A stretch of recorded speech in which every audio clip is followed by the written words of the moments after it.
The rules for this tier list are simple. If I haven't used the character myself in the full release of Star Rail, I won't rate them. I won't be running calcs or reading skills and theory crafting potential. I have to use the character in order to score them. This means I'm giving my honest opinion after using the character extensively.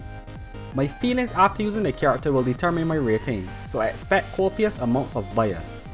Starting with M7, March for me is an A tier, solely because when you use her shield on herself, it draws a lot of aggro. While not a true taunt, if she is the only preservation character on your squad, the amount of aggro she draws with the shield is insane. Coupled with her defense, she holds her own as a tank. Given that it can last 3 turns if it doesn't break, and M7 skill point usage isn't bad at all. Everything else she does is icing on a cake. Natasha is next and I'm placing her in A for now, but I expect her to go down in the future. All Natasha does is heal, but she can be replaced by proper shielding or Bailu.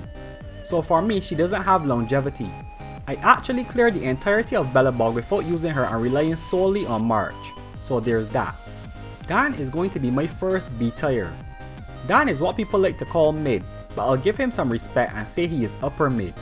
While Dan can help you clear all the story, he was never fun to use, nor did I find him necessary too often, so I can't place him higher than B for now. Doing the other way in 4-star and we have Sampo Koski. And to be honest, I like Sampo a lot more than I like Dan when it comes to gameplay. The issue with Sampo for me is that he starts to feel useless in fights with 3 or more enemies, whereas when it's versus 2 or 1 he feels amazing. To better explain it, in fights with 3 or more enemies, Dan is a more consistent windbreaker than Sampo, but from the time we drop to 2 or 1, Sampo is the fart god. I'm going to place him in B for now. Gacha Gamer Girl is next and she is also B tier. Now I know a lot of people have rated her as the worst character in the game, but I've been using her and she is one of the most fun characters to use. I may even main her, long before I learned to say her name properly. Serval is A tier. She does a lot of lightning damage and she does it well. She has good synergy with Sampo on a dot focus team and that's about it. She is going to be massively power crept once the banner after Seela comes out, but I'm still going to keep her in A tier because she has been solid.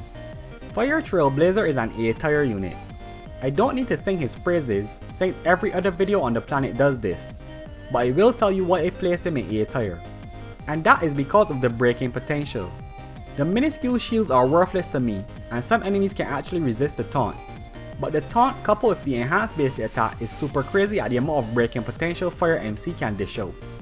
Regular Trailblazer is mid like Dan, but much more flexible if you ask me. They aren't overtly strong, but if you don't have another physical DPS, they can do the job. Just note that you have to give up Fire MC to use physical. My rating for her is going to be a bit unfair, solely because as soon as I got her to level 50, I pulled Himeko, and in the little time I used her, she only felt mid, mostly held back by speed. This is definitely a rating I plan to revisit in the future, granted I use her more. Welt, my first 5-star is an easy S, and the only flaw I have with him is the same as Sampo. Once you have 3 or more enemies, he tends to not be as good, but drop those enemies to 2 or 1 and he shows his true power. Welt's kit is insane as it slows enemies and magnifies the team damage, and it is quite fun to see enemies not taking turns. Very easy S tier. I will say he scores extra points for being the only imagination character right now. A character who I didn't want at first but I've come to love and appreciate more than most of the others. Himeko, my second 5-star in the full release and my very first one in closed beta 3. I've gotten to use her both pre and post buff, and honestly, the only real difference I feel with her currently is that she works better with Sampo on the dot team. Other than that, I'm not quite feeling her yet, even though she is in my top 3 characters in the entire game. Right now she feels like the fire version of Serval, but while I expect Serval to fall, I expect Himeko to go up. And finally Seela. Now I'm cheating a bit as I've only used Seela in the trial and from my friends list, but that little interaction has left no doubt in my mind that she is OP. Her speed, coupled with her turn reset on kill, means that she transcends single target and becomes some sort of AoE tidal wave. If you doubt me, just borrow one from your friends list and put the game on auto.